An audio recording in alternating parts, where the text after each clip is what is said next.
जय श्री कृष्णा। स्वागत है आपका भास्कर एस्ट्रो यूट्यूब चैनल में। मैं हूं सर्वेश कुमरावत, ज्योतिषी और टैरो कार्ड रीडर। एक बार फिर से स्वागत करता हूं एक नए वीडियो में।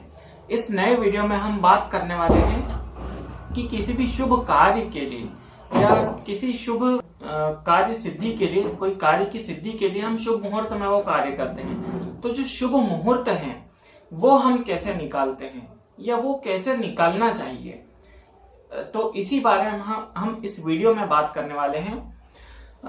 इस वीडियो में हम आगे बढ़े उसके पहले मैं आपको एक जानकारी दे देता हूं कि आप सबसे पहले चैनल को सब्सक्राइब कर लीजिए। चैनल को सब्सक्राइब करने के साथ ही आपको वहां पर बेल आइकॉन नजर आएगा, बेल आइकॉन को भी आप टैप कर दीजिए। टैप करेंगे तो 3 ऑप्शंस आपको वहां पर मिलेंगे। ऑल को आपको सिलेक्ट करना है, जिससे आगे आने वाले हर एक वीडियो की नोटिफिकेशन आपको मिले। जब मैं लाइव आऊंगा इस चैनल पर, फ्री लाइव सेशन भी होता है इस चैनल पर, तो भी आपके पास नोटिफिकेशन आ जाएगा। तो नोटिफिकेशन आए तो उसके लिए आपको सब्सक्राइब करना पड़ेगा और बेल आइकॉन को प्रेस करके ऑल को सिलेक्ट करना पड़ेगा। जो हमसे पर्सनल कंसल्टेशन लेना चाहते हैं तो उनके लिए नंबर है 9174488360। इस नंबर पर आप हमें व्हाट्सएप पर मैसेज कीजिए और मैसेज करके आपका नाम लिखिए और उसमें लिखिए कि मुझे कंसल्टेशन लेना है, कुंडली दिखानी है, जो भी आप एक सेंटेंस लिख दीजिए, तो आपको हमारी तरफ से रिप्लाई आ जाएगा 24 घंटों के अंदर।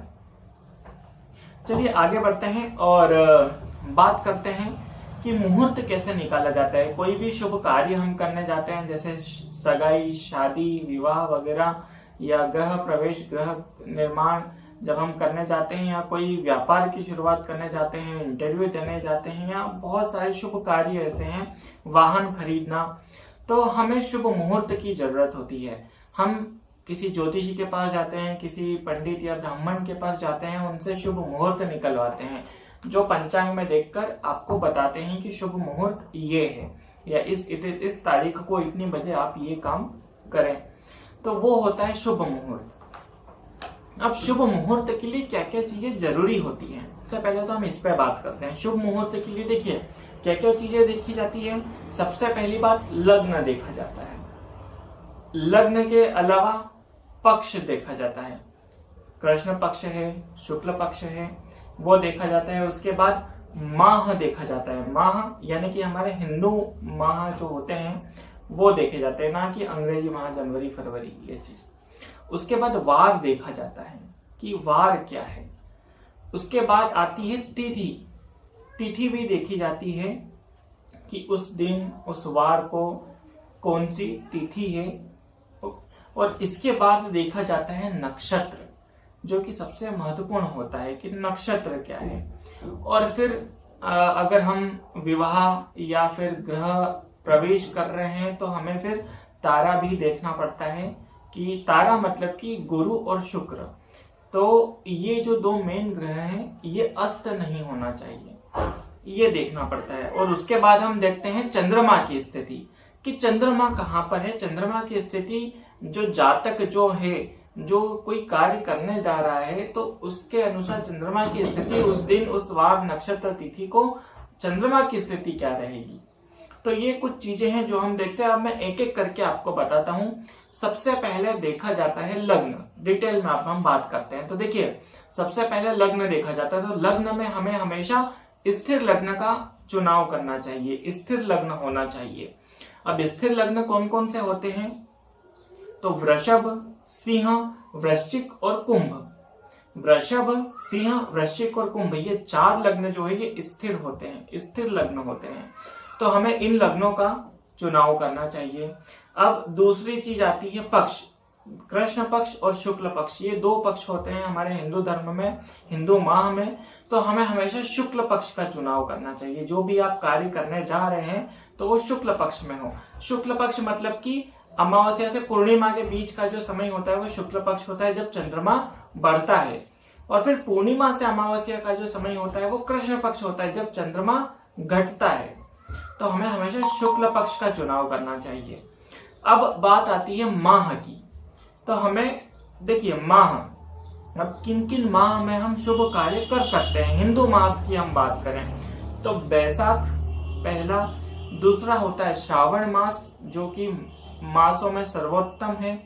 उसके बाद फाल्गुन माह होता है, क्वार महीना होता है, और ज्येष्ठ और माघ, ये जो 6 महीने हैं, मैं फिर से एक बार रिपीट कर देता हूं। बैसाख, श्रावण जो कि सबसे उत्तम है, श्रावण, उसके बाद फाल्गुन, और उसके बाद क्वार, इसके बाद ज्येष्ठ और माघ। इन माह का ही हमें चुनाव करना चाहिए। इनके अतिरिक्त अगर और कोई हिंदू मास है तो हमें उसका त्याग करना चाहिए।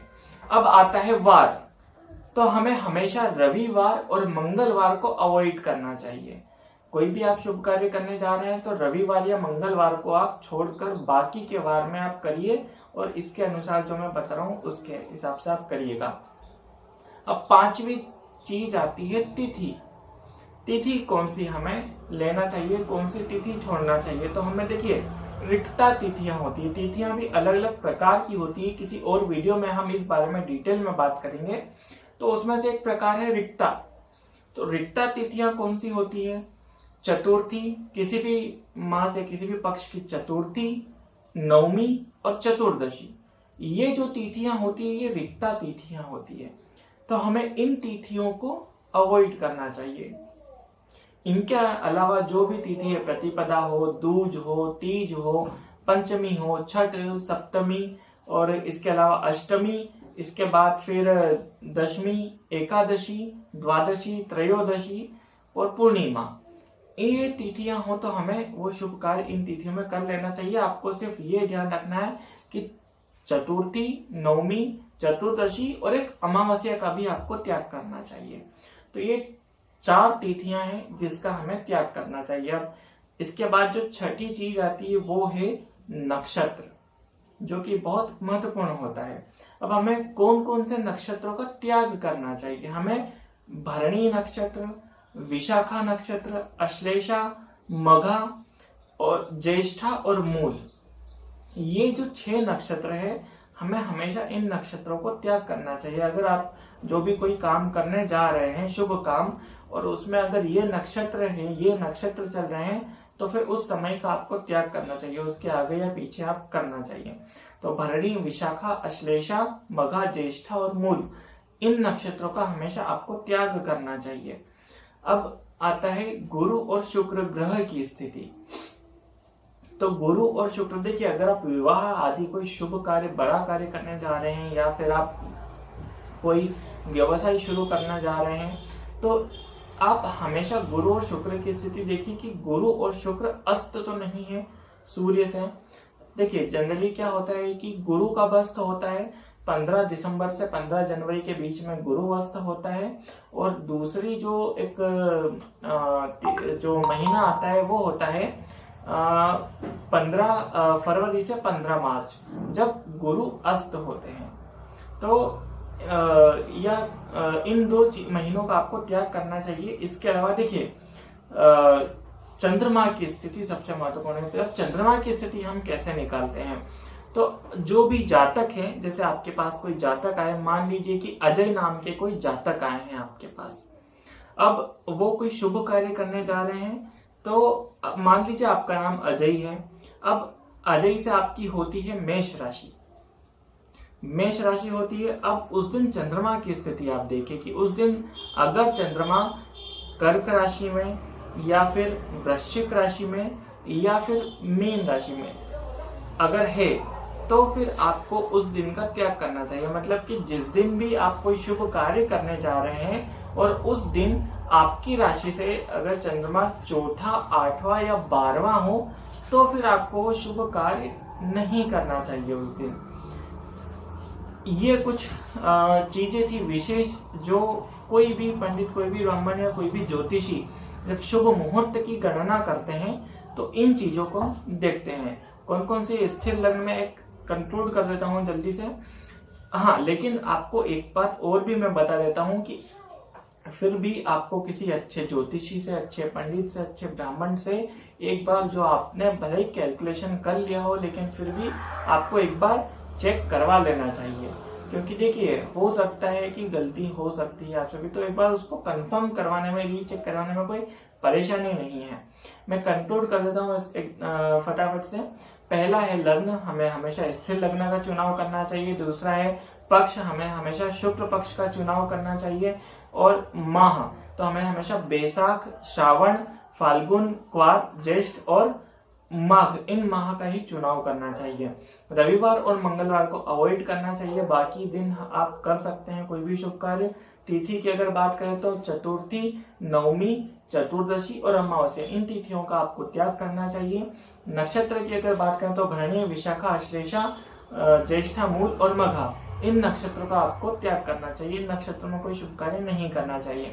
गुरु और शुक्र की स्थिति देखनी चाहिए कि ये सूर्य से अस्त तो नहीं है। और उसके बाद सबसे आखिर में चंद्रमा देखा जाता है कि चंद्रमा जो भी आपकी नाम राशि बनती है उससे चौथा, आठवां या 12वां तो नहीं है।